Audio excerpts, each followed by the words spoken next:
আরব আমিরাতের তেলবাহী জাহাজে নতুন করে হামলা চালানো হয়েছে বলে দাবি করেছে দেশটি।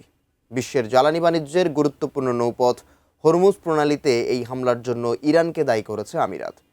এই প্রণালী যুক্তরাষ্ট্রের নিয়ন্ত্রণে রয়েছে। মার্কিন প্রেসিডেন্ট ডোনাল্ড ট্রাম্পের এমন দাবির পরপরই এই হামলা হলো। বিস্তারিত জানাচ্ছেন মেহেদি হাসান।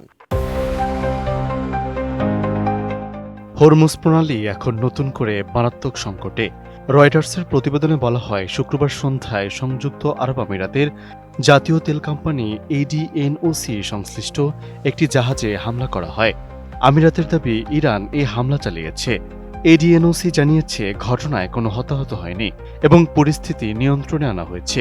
সপ্তাহখানেকের মধ্যে এডিএনওসি সংশ্লিষ্ট জাহাজে এটি তৃতীয়বারের মতো হামলার ঘটনা।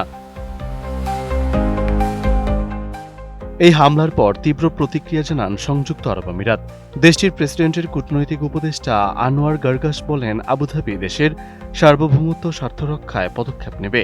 তবে একই সঙ্গে কূটনৈতিক আলোচনার পথ খোলা রাখার কথাও জানান তিনি।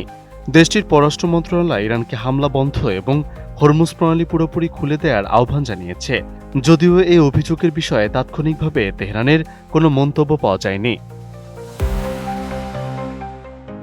এডিএনওসি জাহাজের হামলার ঘটনায় হরমুজের নিরাপত্তা পরিস্থিতি নিয়ে উদ্বেগ আরও বাড়ছে।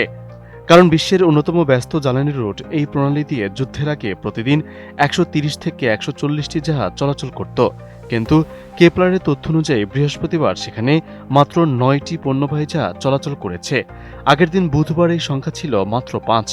অর্থাৎ যুদ্ধ ও হামলার আশঙ্কায় প্রণালীতে বাণিজ্যিক জাহাজ চলাচল স্বাভাবিক সময়ের তুলনায় অনেক কমে গেছে।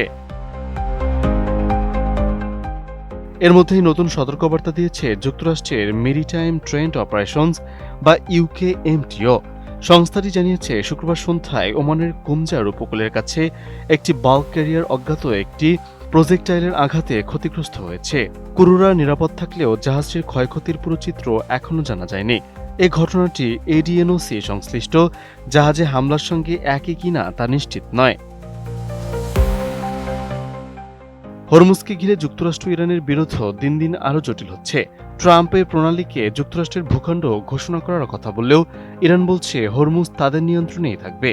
ওয়াশিংটন তেহরানের উপর অর্থনৈতিক চাপ বাড়ানোর ইঙ্গিত দিয়েছে।